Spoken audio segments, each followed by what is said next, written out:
একদিন বিকেলে রাফি স্কুল থেকে বাড়ি ফিরছিল। রাস্তা শান্ত, হালকা বাতাস বইছে। রাফি হাতে স্কুল ব্যাগ নিয়ে হাঁটছিল আর ভাবছিল আজ মা তাকে কি মজার নাস্তা দেবে। হঠাৎ একটি কালো গাড়ি তার পাশে এসে থামল।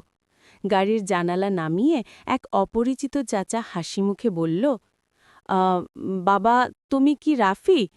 তোমার মাকে আমি চিনি। তিনি আমাকে তোমাকে নিতে পাঠিয়েছেন।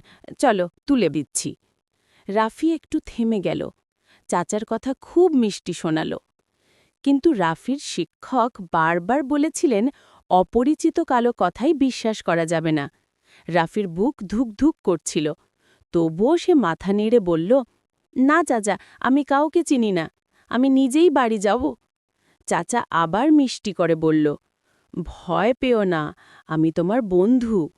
রাফি এবার দৃঢ়ভাবে বলল, "আমার মা কখনো কাউকে পাঠান না, আপনি সরে যান, নইলে আমি চিৎকার করব।" চাচা অস্বস্তিতে পড়ে গাড়ি চালিয়ে চলে গেল। রাফি দ্রুত দৌড়ে নিকটের দোকানে ঢুকে দোকানদার কাকুকে সব কথা বলল। কাকু তাকে সঙ্গে করে নিরাপদে বাড়ি পৌঁছে দিলেন। বাড়ি পৌঁছে মা রাফিকে জড়িয়ে ধরে বললেন, "তুমি আজ খুব সাহসী কাজ করেছ। অপরিচিত কেউ যতই ভালো কথা বলুক, তাদের কথায় কখনো বিশ্বাস করা যাবে না।" সেদিন থেকে রাফি বুঝল, অপরিচিত কাউকে বিশ্বাস করবে না।